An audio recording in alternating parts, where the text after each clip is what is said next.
It's time to harvest the rosemary. Frost is coming.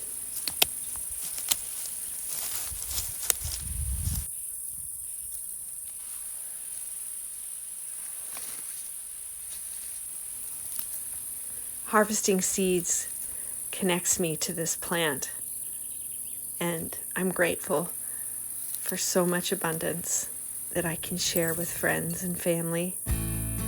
Calendula flowers yield so many seeds to nurture us for the future.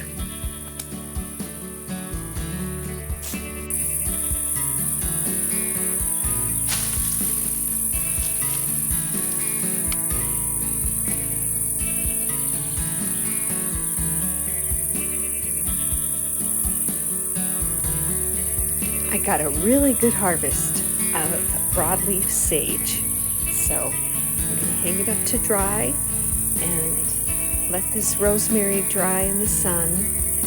And I got a pretty good harvest of creeping thyme. I need to get more before the frost comes.